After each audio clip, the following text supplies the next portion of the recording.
My mom demanded, "Give your sister the condo or go to jail." I just laughed and pulled out her secret email. Now she's begging for forgiveness while her golden child works retail. It all exploded at a family dinner, the kind of dinner where the tension in the room is so thick you could cut it with a butter knife. My mother leaned across the table, her eyes narrowed, her voice dropping into that low, venomous hiss she only uses when she wants to completely destroy someone. She looked me dead in the eye and said, "Deed the condo to your sister or face jail. We will tell the police you stole the money from our joint accounts years ago." Next to her, my sister smirked, tossing her perfectly styled hair, and muttered that I was just useless anyway, and I should just do it. But I did not cry. I did not apologize. I just sat there, looked at their smug faces, and let out a laugh. A loud, genuine, completely unhinged laugh.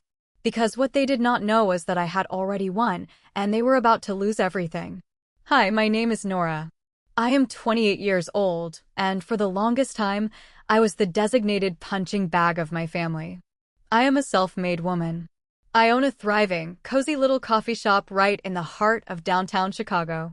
It took me years of literal blood, sweat, and tears to build my business from the ground up. But before we get to the sweet revenge, you need to understand the hell I crawled out of. I grew up in what looked like a picture-perfect split-level house in the quiet suburbs of Illinois. Manicured lawn, 2 cars in the driveway, the whole American dream illusion. But inside those walls, it was a divided kingdom. My parents, Sylvia and Gregory, ruled the house with a set of rules that completely depended on which daughter they were looking at. My younger sister, Peyton, was the golden child.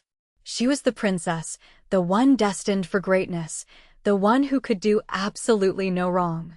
If Peyton sneezed, my parents bought her a new wardrobe to make her feel better. Then there was me. I was the built-in ATM, the scapegoat, the live-in maid. I was the one they looked at with this constant expression of mild disappointment. In our family photos, Peyton was always front and center, wearing whatever designer brand was trending, usually with my mother's arm wrapped tightly around her. I was always the one positioned on the far edge of the frame, wearing hand-me-downs, looking like I was photoshopped in at the last minute. The favoritism was not just a feeling, it was a loud, undeniable reality. If Peyton wanted to join a prestigious ballet class, the checkbook was open before she even finished her sentence. If I asked for $20 to buy a review book for my biology finals, my father would give me a 30-minute lecture on the value of $1 and tell me to get a job. They called it building character. They said they were teaching me independence. But even back then, I knew the truth. They just did not want to spend their money on me. They were saving it all for Peyton. I was expected to carry my own weight and, eventually, hers too. That was the role assigned to me since childhood, a stubborn workhorse whose only purpose was to pull the plow so the rest of the family could ride comfortably in the carriage. The divide in our household really hit me when I turned 16. While other kids my age were hanging out at the mall or joining debate clubs, I was working the midnight shift at a greasy, run-down fast food joint right off the interstate. It was the only place that would hire a teenager with zero experience and give me enough hours to actually pay for my own school supplies. I remember the smell of that place. It was a thick, heavy stench of old frying oil that clung to my uniform, my hair, and my skin. No matter how many times I scrubbed myself in the shower, I always smelled like a cheap French fry. My hands were constantly covered in tiny, stinging burn marks from the deep fryers splashing hot oil on my skin. I would stand on my feet for 6 hours straight, dealing with angry, sleep-deprived truck drivers who would scream at me over 50 cents in change. There is one specific night burned into my memory. It was late August. I had just finished a brutal double shift. I walked through the front door of our house around 1 in the morning, completely exhausted, my feet aching so badly I could barely feel my toes. The living room lights were blazing. My mother, Sylvia, and my father, Gregory, were sitting on the couch, practically glowing with pride. In the middle of the room stood Peyton. She was 14 years old at the time, and she had just gotten back from a fully funded, 3-week summer cultural immersion trip to Italy. Peyton was pulling expensive souvenirs out of a genuine leather suitcase. She had silk scarves from Venice, little glass figurines from Murano, and she was going on and on about how authentic the gelato tasted in Florence compared to American ice cream. My parents were hanging on to her every word, laughing and clapping. I stood in the doorway, wearing my stained polyester uniform, smelling like rancid grease.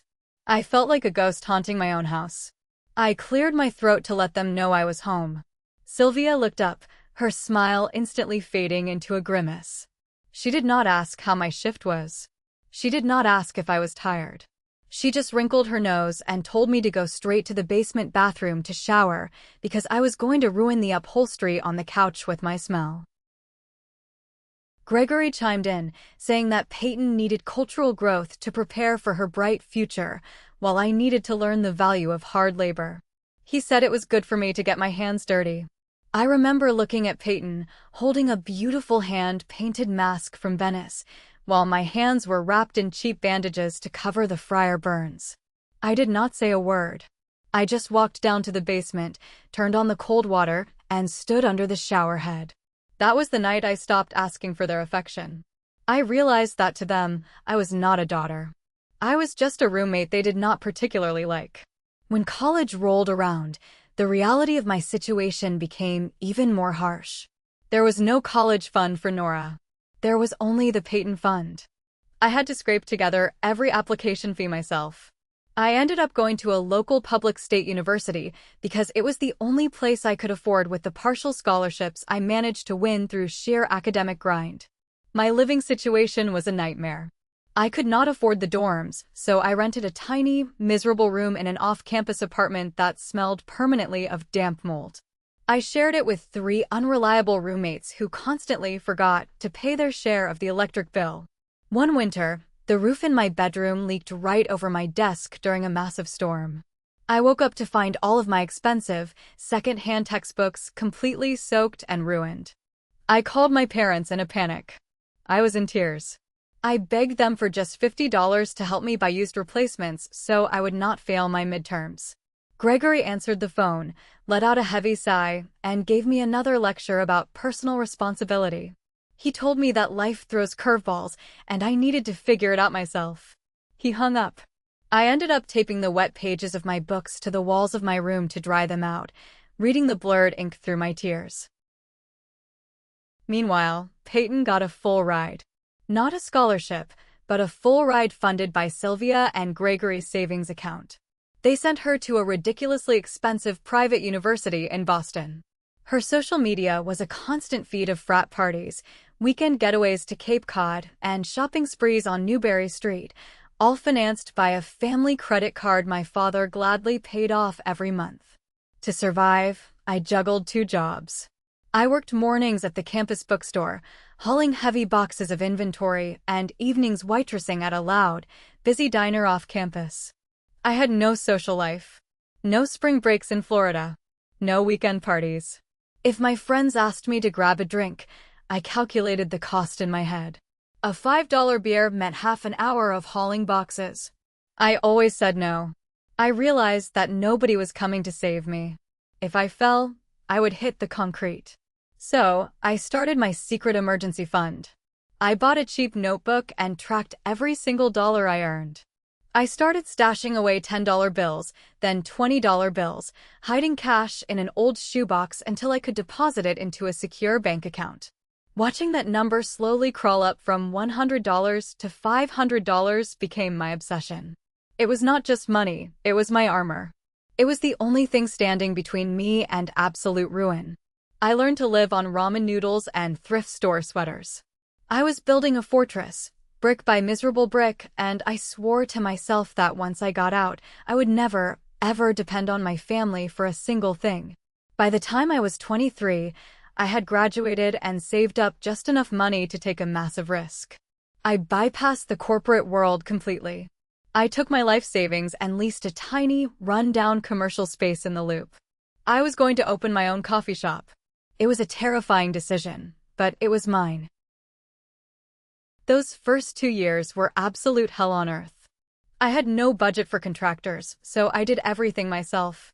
I painted the walls late at night. I bought second-hand espresso machines from online classifieds and learned how to fix them by watching internet tutorials. My life became an endless cycle of waking up at 4 in the morning, grinding beans until my arms felt like they were going to fall off, and pulling shots of espresso until my fingers were permanently stained brown. There were mornings I had to fix the old plumbing pipes with heavy-duty duct tape just to open the doors on time. Then came the breaking point. It was the middle of February during my second year of business. Chicago winters are brutal, and that year, a massive blizzard hit the city. The heating system in my shop completely died. I could not afford an emergency repairman. I stayed in the shop overnight, wearing 3 layers of coats, trying to keep the pipes from freezing with space heaters. By morning, my chest felt like it was filled with broken glass. I had caught severe pneumonia. I collapsed in the back room, shivering violently on an old cot, completely alone. For a brief, pathetic moment, the scared little girl inside me wanted her mother. My phone rang. It was Sylvia. My heart actually skipped a beat. Maybe she had a motherly instinct. Maybe she knew I was sick. I answered the phone, my voice completely hoarse, barely able to speak. Before I could even tell her I was sick, Sylvia started complaining. She was not calling to check on me. She was calling because Peyton had taken a spring break trip to Miami, Florida. Peyton had rented a convertible, parked illegally multiple times, and racked up over $300 in parking fines. Sylvia sighed heavily into the phone and said, "Nora, your father and I are a little tight on cash this month because we paid for your sister's flight. Be a good sister and wire $300 to Peyton's account so she doesn't get her rental car towed. You own a business now, you can afford it." I lay there in the freezing cold back room, listening to the wind howl outside. My sister was getting a tan in Florida, careless and irresponsible, while I was coughing up blood in a freezing shop, and my mother was asking me to fund my sister's mistakes. Something inside me permanently snapped that day. The last tiny shred of hope I had for a loving family withered up and died. I gathered every ounce of strength I had, rasped the word "no" into the receiver, and hung up. I dragged myself to a clinic the next day. I survived. But the Nora who desperately wanted her parents' love did not. Eventually, the endless grind paid off. By my 4th year, the coffee shop was not just surviving, it was thriving. Word of mouth spread. I had a loyal base of regulars, a line out the door every morning, and my signature lattes were a local hit. For the first time in my life, I was not just scraping by. I was actually making a comfortable profit. And of course, just as my bank account started growing, my family suddenly remembered I existed.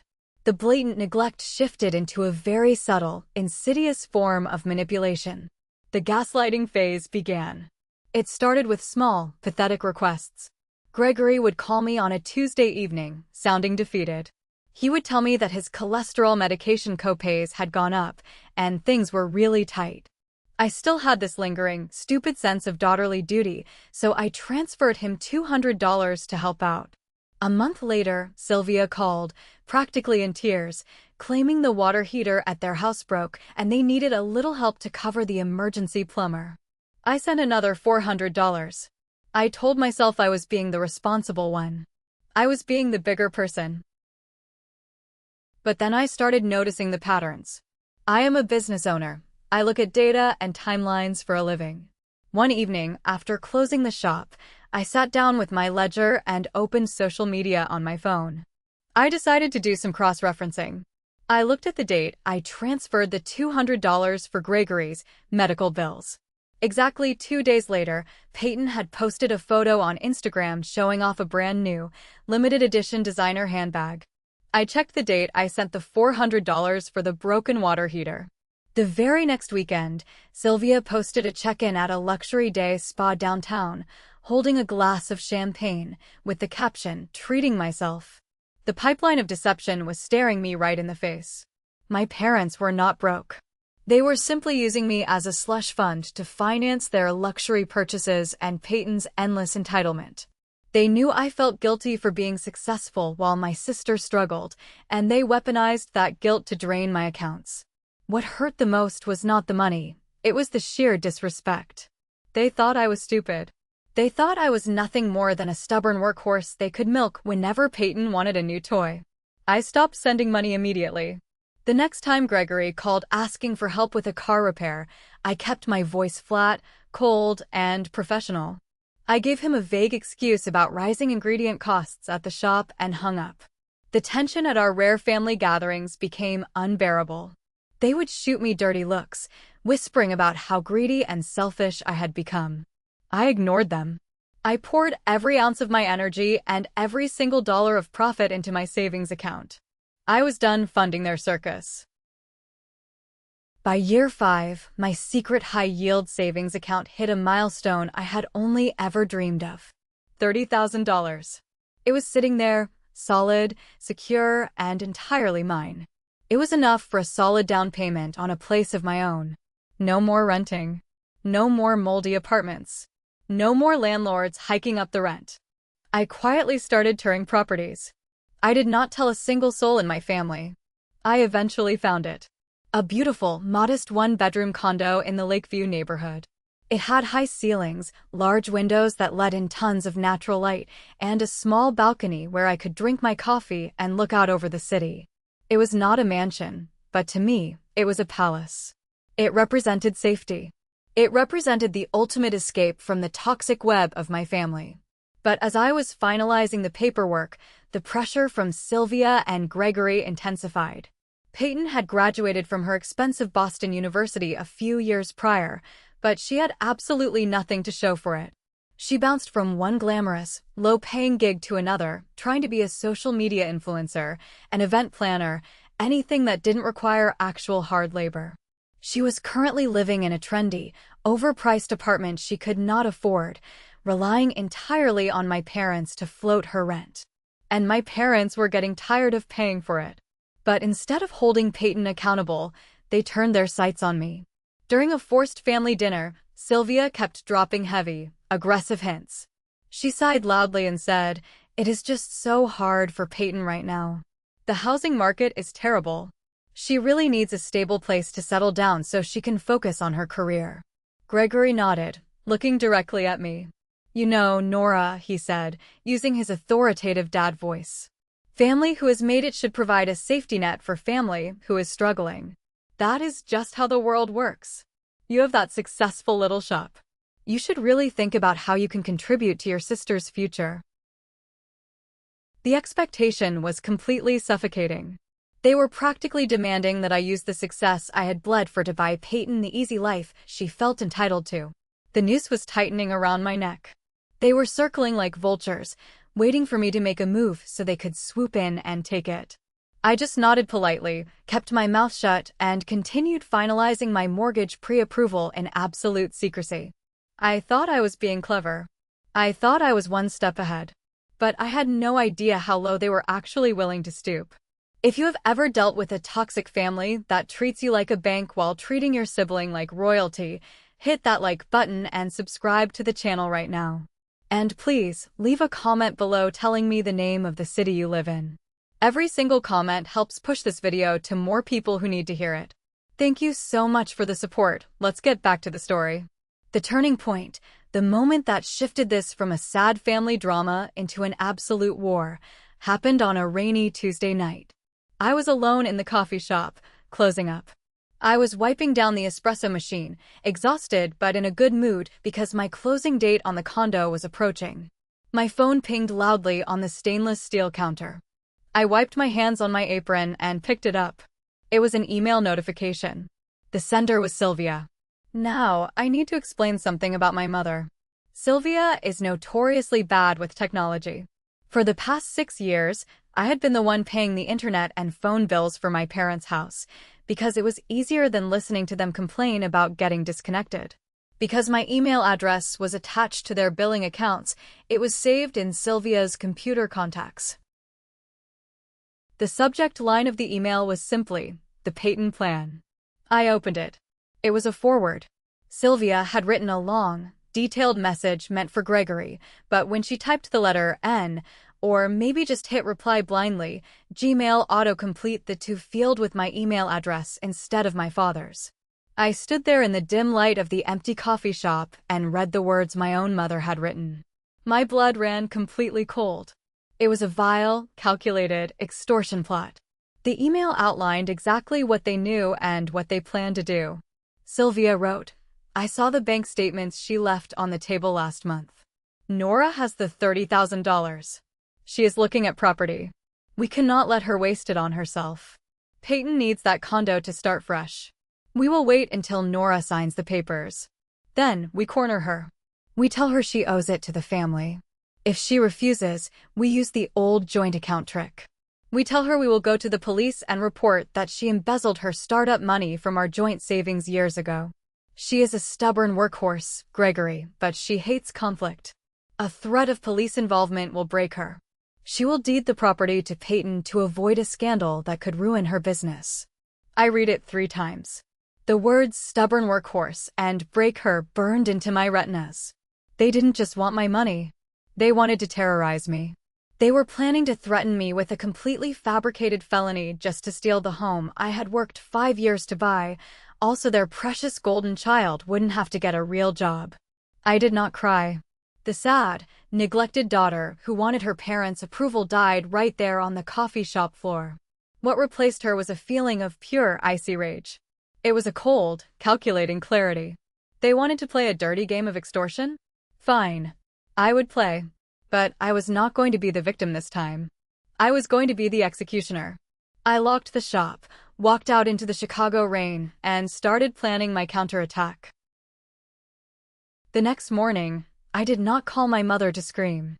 I did not text my father to confront him. Instead, I walked into the offices of my realtor, Monica, with a level of focus I had never felt before. I had spent years being the good daughter, the one who took the hits so Peyton could have the highlights. But reading that email had effectively cauterized the part of my heart that still cared about their approval. Monica was a no-nonsense woman in her 50s who had seen every kind of real estate drama in Chicago, but even she noticed the change in my energy. I sat in her glass-walled office, the skyline of the city blurred by the morning fog, and I signed the thick stack of mortgage papers. Each signature felt like I was hammering a nail into the coffin of my past.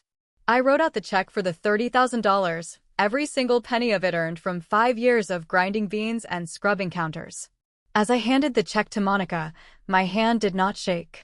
"Congratulations, Nora," Monica said, her voice warm. "This is a big step.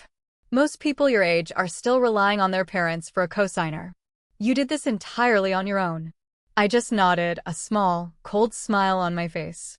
If only she knew that my parents were currently plotting to take the very keys she was about to give me. After leaving Monica's office, I did not go to the shop. I drove straight to a law firm 3 blocks away to meet Harrison. I had hired Harrison a year ago to help with my business contracts, and he was sharp, efficient, and had a memory like a steel trap. I sat in his office and showed him the printed copy of Sylvia's email. Harrison read it twice, his eyebrows climbing higher with each line. He looked up at me, his expression a mix of professional concern and genuine disgust.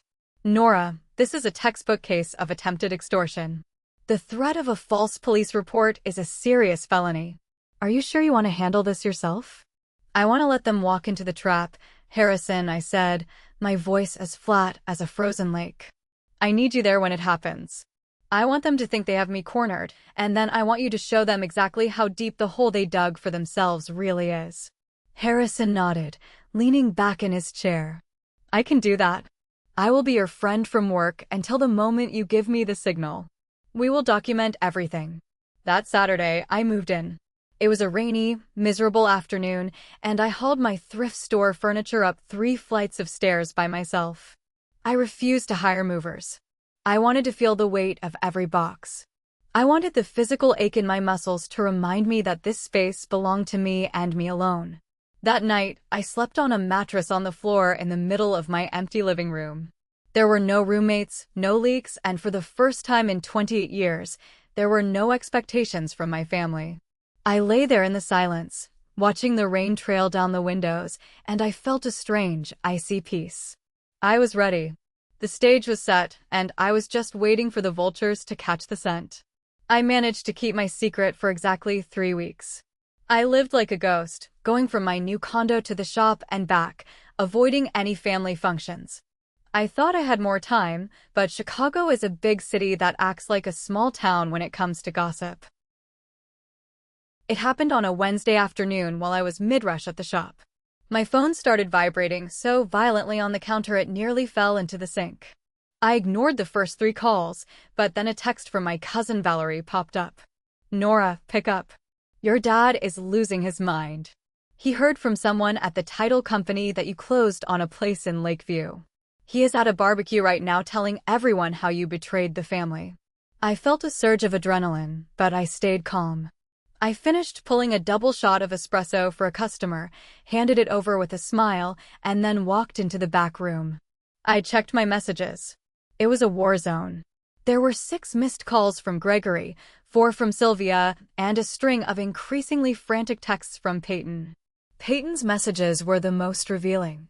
One read, "I saw the listing photos for that Lakeview place. It is perfect. Why didn't you tell me? I can move my stuff in next weekend. #new beginnings." Another one, sent 10 minutes later when I didn't reply, was much darker. "Mom said you were trying to keep it for yourself. How could you be so selfish? You know I'm struggling." Then came the voicemail from Gregory.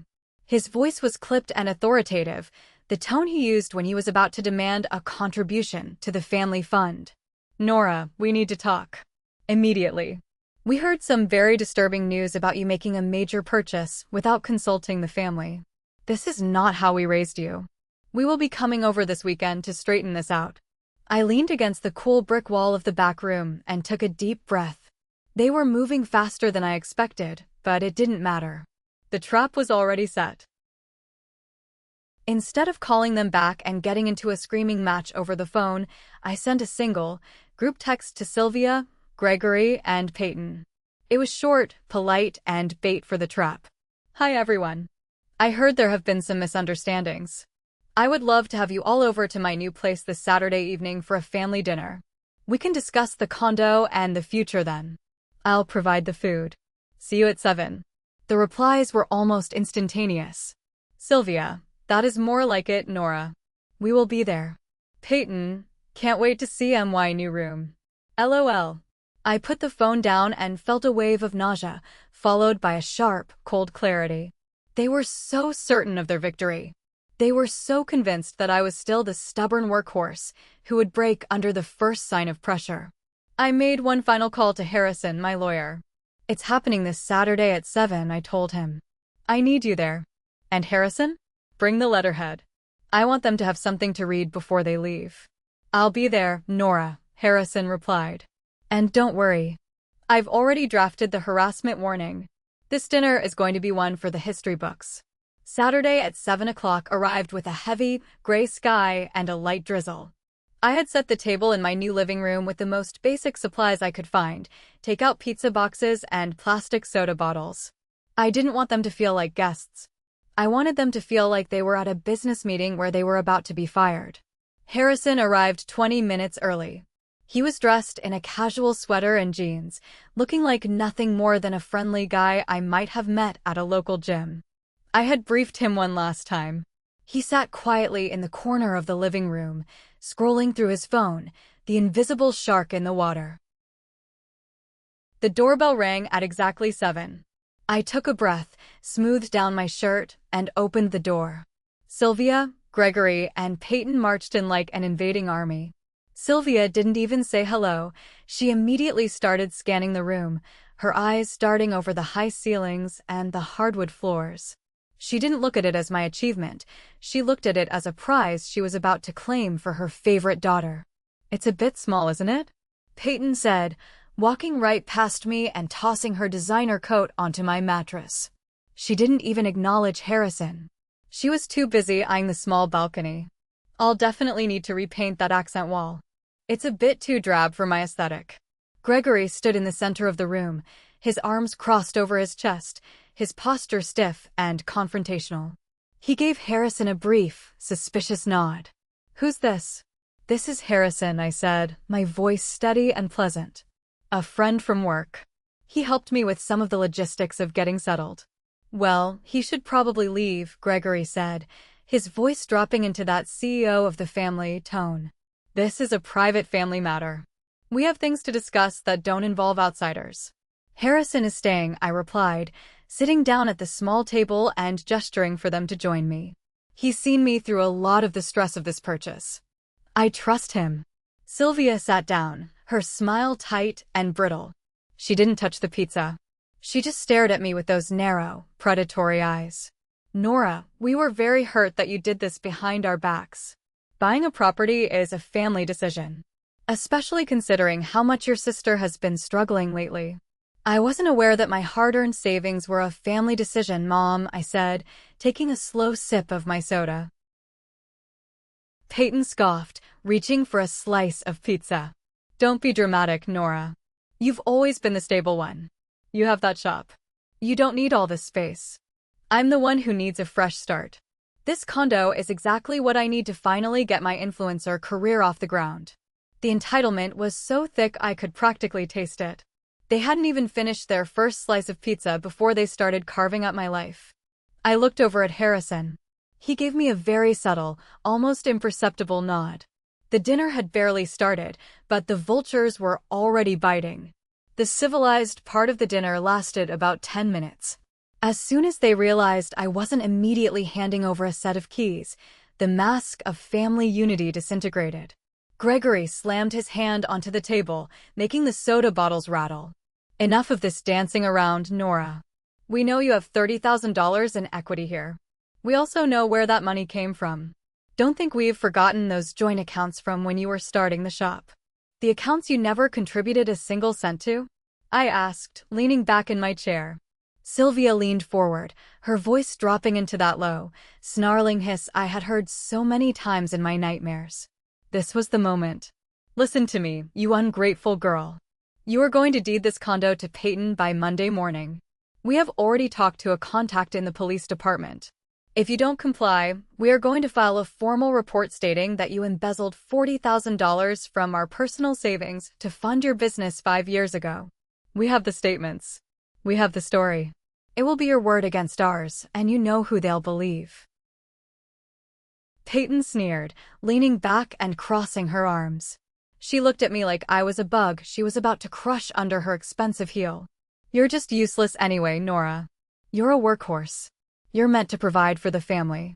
Just do what Mom says, and maybe we won't let them take you away in handcuffs in front of your precious customers. The room went deathly silent. I could hear the rain tapping against the window. I looked at my mother, the woman who had birthed me, and my father, the man who was supposed to protect me. They were sitting there, completely calm, threatening to destroy my life and my business with a fabricated felony just so my sister wouldn't have to pay rent. So that's it? I asked, my voice barely a whisper. Give the house to my sister or go to jail? That is the reality of the situation, Gregory said, his voice cold and final. We are giving you a choice. Be a daughter or be a criminal. It is up to you. I looked down at the table for a long moment. I felt the last lingering thread of daughterly guilt snap. It didn't hurt. It felt like a weight being lifted off my chest. I looked up and I started to laugh. It started as a giggle, then grew into a full, booming laugh that echoed off the high ceilings of my new home. I laughed until tears started to prick my eyes. Sylvia's face twisted into a mask of pure rage. What is so funny? Do you think this is a joke? We will call the precinct right now. Oh, please do, Mom, I said, wiping a tear from my eye and leaning forward, my expression turning into something sharp and dangerous. But before you make that call, you might want to check your sent folder from 3 weeks ago. I pulled my tablet up from under the table and slid it into the center of the pizza boxes. I hit the play button on the screen. The email, the Peyton plan, was displayed in giant, bold letters, with the extortion plot highlighted in bright yellow. The blood drained from Sylvia's face so fast I thought she might faint. Gregory's jaw dropped, his authoritative posture collapsing like a house of cards. Peyton's smirk vanished, replaced by a look of sheer, wide-eyed panic. The silence in the room was absolute for a full 10 seconds. I watched as they read their own words, their own calculated plan to destroy me, displayed right there for everyone to see. You weren't supposed to see that, Sylvia whispered, her voice trembling. Well, Mom, maybe if you spent less time plotting my downfall and more time learning how to use a CC field in an email, we wouldn't be here, I said, my voice as cold as dry ice. Harrison chose that moment to stand up. He didn't look like a friend from work anymore. He looked like exactly what he was, a high-priced litigation attorney who smelled blood in the water. He pulled a thick manila envelope from his bag and laid it on the table. My name is Harrison, and I am Nora's legal counsel, he said, his voice calm, professional, and terrifyingly sharp. I have already reviewed this email, along with the recorded logs of the threats you just made in this room. In the state of Illinois, what you are doing is called extortion and compounding a felony. Furthermore, the threat to file a false police report is a direct violation of several statutes. Gregory tried to sputter a response, his face turning a deep, angry shade of purple. This is a family matter. You can't we were just trying to help Peyton. By threatening your other daughter with prison? Harrison asked, his eyebrows arched. I don't think a jury will see it that way. I have already drafted a formal cease and desist order. If any member of this family attempts to contact Nora, her business, or her lender, we will immediately file for a permanent restraining order and pursue criminal charges for harassment and attempted fraud. Peyton let out a sharp, hysterical sob. You're ruining everything, Nora. This was supposed to be my fresh start. How could you do this to your own sister? I didn't do this to you, Peyton, I said, locking eyes with her. You did this to yourself. You spent 26 years thinking the world owed you everything, and Mom and Dad spent 28 years telling me I was nothing but a tool to get it for you. Well, the tool is broken. I am done. I stood up and walked to the door, holding it wide open. The rainy Chicago air drifted into the room. Get out, I said. Nora, please, Sylvia started, her voice cracking. We're family. We can work this out. We didn't mean it. You meant every word, I replied. You meant it when you let me work until midnight at 16 while she was in Italy. You meant it when you refused me $50 for textbooks while she was partying on your credit card. And you definitely meant it in that email. Get out of my house. If I see any of you near my shop or my condo again, Harrison will be the only person you'll be talking to. They shuffled out like beaten dogs. Gregory tried to maintain some shred of dignity, but his shoulders were slumped. Sylvia was weeping silently. Peyton didn't even look at me. She was too busy staring at her phone, probably already trying to figure out how to spin this to her friends. I shut the door and locked it. I heard the deadbolt click into place, and for the first time in my life, I felt completely, utterly safe. Harrison walked over and put a hand on my shoulder. You did well, Nora. They won't be back. They're terrified. Good, I said, looking out at the city lights. They should be. The next morning, I woke up early. The rain had stopped, and the sun was beginning to peek through the clouds over Lake Michigan. I sat on my balcony with a cup of my own shop's coffee, feeling a sense of clarity I had never known. But I knew the drama wasn't over. My family was already starting to spin the narrative. Valerie texted me a screenshot of a post Sylvia had made on a private family group. It was a long, rambling sob story about how success has changed Nora and how I was abandoning my sister in her time of need. I realized then that if I didn't strike back publicly, they would spend the rest of their lives making me the villain in every family story. I wasn't going to let them have that power anymore. I opened my laptop and went to my personal Facebook page. I had hundreds of friends, college classmates, shop regulars, and almost my entire extended family. I didn't write a long, angry rant. I didn't name names. I just uploaded 2 photos. The first photo was a beautiful shot of my condo's balcony at sunset. The second photo was a clear, high-resolution screenshot of the Peyton plan email, specifically the paragraph where my mother described me as a stubborn workhorse and outlined the plan to threaten me with jail. I captioned the post, I have spent 10 years working 60-hour weeks, scrubbing floors, and building a business from nothing. I earned every inch of my new home. It's a shame when the people who are supposed to love you the most see your success only as something to be stolen. I am choosing peace over toxicity. No more threats. No more guilt. Just me. I hit post and put my phone face down on the table. The explosion was almost instant. Within an hour, there were over 100 comments. My college friends were outraged. My shop regulars were sending messages of support. But the real satisfaction came from the extended family. My Uncle Mark, who had always been a bit of a grouch, commented, "Sylvia, Gregory, is this real? You were actually going to report your own daughter to the police for something she didn't do? This is sick. Don't call us for the holidays." An aunt I hadn't spoken to in years messaged me privately, apologizing for believing my parents' stories about me being difficult. She told me that she and her husband were officially cutting ties with my parents until they made things right, which I knew would be never. By that evening, the post had been shared dozens of times. Peyton tried to retaliate by launching a GoFundMe page titled, "Help Peyton Find a Safe Home," where she claimed she was being evicted by a greedy sibling. But because my post was already viral in our social circles, the campaign was a disaster. People were posting the screenshot of the email in her comments section. She managed to raise exactly $0 before the platform took the page down for suspicious activity after several people reported it as a scam. She ended up deleting all her social media accounts by midnight to escape the backlash. For a social media influencer, that was the ultimate death sentence. I sat on my balcony, watching the notifications slow down, and I felt a profound sense of justice. They had tried to use my reputation as a weapon against me, but I had turned it into a shield that shattered their lives forever. Months passed. The initial firestorm of the Facebook execution died down, but the landscape of my life had permanently changed. I had blocked every single one of their numbers. I had set up a filter on my email so anything from Sylvia or Gregory went straight to a folder I never looked at. Harrison, my lawyer, had sent one final, stern letter that effectively ended their legal blustering. But curiosity is a strange thing. I found myself wondering how the golden child was faring now that the Bank of Nora was permanently closed and my parents were social pariahs.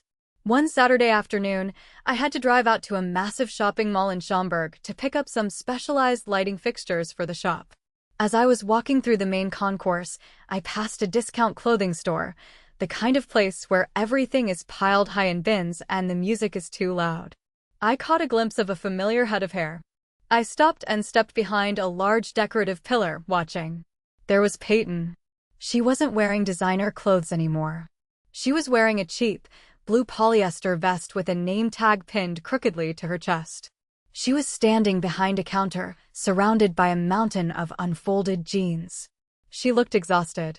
Her makeup was smudged, her hair was in a messy, frizzy bun, and she was currently being lectured by an angry customer over a $2 coupon that had expired. "I don't make the rules, lady," Peyton snapped, her voice cracking with frustration. "I've been here for 7 hours without a break. Just pay for the jeans or leave." The customer stormed off, and I watched as Peyton slumped over the counter, putting her head in her hands. I could hear her muttering to a coworker, "I can't believe I'm stuck doing this. This is so beneath me. My sister has a whole condo in Lakeview, and I'm folding pants for minimum wage. It's so unfair." I stood there for a long moment, watching her.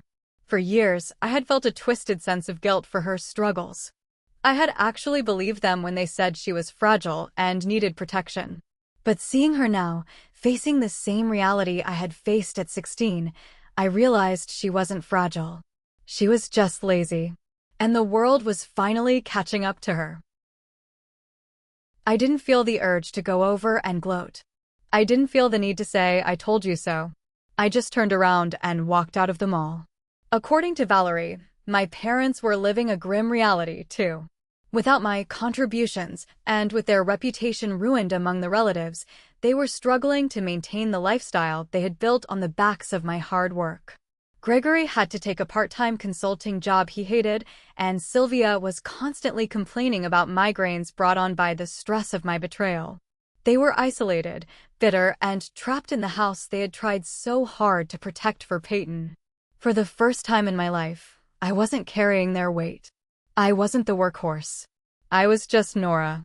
A woman with a thriving shop, a beautiful home, and a future that belonged entirely to her. The karma wasn't a lightning bolt from the sky, it was just the simple, cold reality of finally having to earn your own way in a world that doesn't care about golden children. My life has found a new, beautiful rhythm. Every morning starts the same way. I wake up in my condo, the sunlight reflecting off the calm blue waters of Lake Michigan.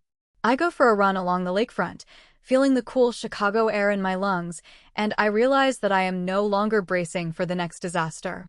I am no longer waiting for a phone call that will cost me $500 or a piece of my soul. I spend my days at the shop. It's more than just a business now, it's a community. I've hired 3 amazing baristas who I treat with the respect I never received in my early jobs. I make sure they have fair wages, actual breaks, and I never, ever lecture them about building character through suffering. One Friday evening, after a particularly profitable month, I sat down at my desk and wrote a check for $500. I didn't send it to my parents. I didn't send it to Peyton. I sent it to a local nonprofit that helps young entrepreneurs from disadvantaged backgrounds get their first small business loans. It was a nod to the 23-year-old Nora who had to fix her own pipes with duct tape because she had nobody to call. I've made new friends, people who like me for who I am, not for what I can provide. I've even started dating a guy who thinks my obsession with espresso bean origins is charming rather than stubborn. Sometimes, late at night, I sit on my balcony with a glass of wine and look out at the skyline. I think about that dinner. I think about the look on my mother's face when the lawyer stood up. I think about the stubborn workhorse they tried to break. They thought they could use my strength against me. They thought that, because I was capable of carrying the load, I would never stop. But they forgot one thing about workhorses. Once they realize the fence is down and the pasture is wide, they don't look back. I am 28 years old. I own my home. I own my business. And for the first time in my life, I own my story. Cutting them off wasn't a choice made in anger. It was a choice made for survival. You cannot heal in the same environment that made you sick, and you cannot build a future while you are being anchored to a toxic past. I am done being a resource. I am a person. And the peace I feel every time I turn my key in the lock of my condo is worth every single penny, every single gray hair, and every single tear I ever shed. So, I exposed their extortion plan to the whole family, essentially leaving my parents socially isolated and forcing my golden child sister to finally work a grueling minimum wage job. Tell me, am I the asshole for not showing them an ounce of mercy?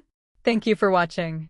If you haven't subscribed yet, hit that button and ring the bell so you never miss another story of sweet, sweet justice. Drop your thoughts in the comments below. I read every single one of them. See you in the next video.